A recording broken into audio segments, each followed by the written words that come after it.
नारद जी का शाप सुनकर भगवान मंद मंद मुस्कुराते रहे। भगवान शिव की ऐसी इच्छा जानकर उन्होंने शाप को ग्रहण कर लिया। अपनी माया से उसी समय नारद जी को मुक्त किया। माया से रहित होते ही मायारूपी विश्वमोहिनी वहां से अदृश्य हो गई। तब तो नारद जी को अंतरात्मा द्वारा ज्ञान हुआ तो वे अपने मन में बहुत पछताने लगे कि ये मैंने क्या किया। मैंने काम के वशीभूत होकर त्रिलोकपति को शाप दे डाला। अहंकारवश अपना खुद ही यश गान किया। फिर तो नारद जी हरि के चरणों में गिरकर क्षमा याचना करने लगे। हे प्रभु, मुझे क्षमा करो, मैंने भगवान त्रिलोचन की माया के वशीभूत होकर यह अनर्थ किया है। मुझे इस पाप से मुक्ति का कोई उपाय बताकर इस दास पर कृपा दृष्टि कीजिए।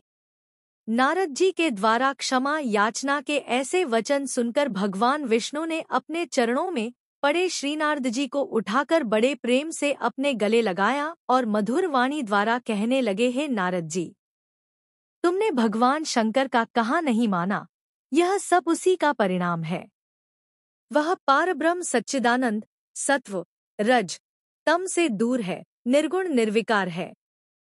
उन्हीं के वरदान से मैं सर्वश्रेष्ठ बना हूँ। इसलिए हे नारद, तुम भगवान श्री शिवजी का ध्यान करो, मेरा उनसे अनन्य प्रेम है। शिव भक्त मेरा अत्यंत प्रिय होता है। शिवद्रोही मुझे सपने में भी नहीं पा सकता है। इसलिए तुम भगवान शंकर जी को अपने हृदय में स्थान देकर उनकी नगरी काशीपुरी चले जाओ। वहां जाकर समस्त संशय का त्याग करके श्री शिव की उपासना करो। उन्हीं के गुणानुवाद का बखान करो। शिव नाम के स्तोत्र का प्रेम पाठ करो। तुम्हारे समस्त पाप नष्ट होंगे। काशीपुरी में त्रिनेत्री भगवान शंकर जी के दर्शन करने के पश्चात अपने पितामह ब्रह्मा जी के निकट जाकर भगवान शंकर के नाम की महिमा को जानो, क्योंकि चतुर्मुखी ब्रह्मा जी भगवान शंकर जी के अनन्य भक्त हैं। श्री सूत जी बोले। ऐसा कहकर भगवान श्री विष्णु अंतर्ध्यान हो गए। तब श्री नारद जी वहां से काशीपुरी को प्रस्थान कर गए। मार्ग में उन्हें उनके द्वारा शापित वे दोनों शिवदूत भी मिले। उन्होंने नारद जी के चरणों में गिरकर क्षमा मांगी। उनकी प्रार्थना को सुनकर नारद जी बोले, हे रुद्रगणों, श्री शंकर जी की योगमाया से भ्रमित होकर मैंने ऐसा अनर्थ किया है, लेकिन मेरा वचन कभी खाली नहीं जाता है। तुम्हें शाप तो भोगना पड़ेगा। तुम दोनों मुनि वीर्य द्वारा एक राक्षसी के द्वारा जन्म पाओगे। तुम भगवान शंकर के परम भक्त और प्रतापी होंगे। समस्त सृष्टि पर तुम्हारा अधिकार होगा।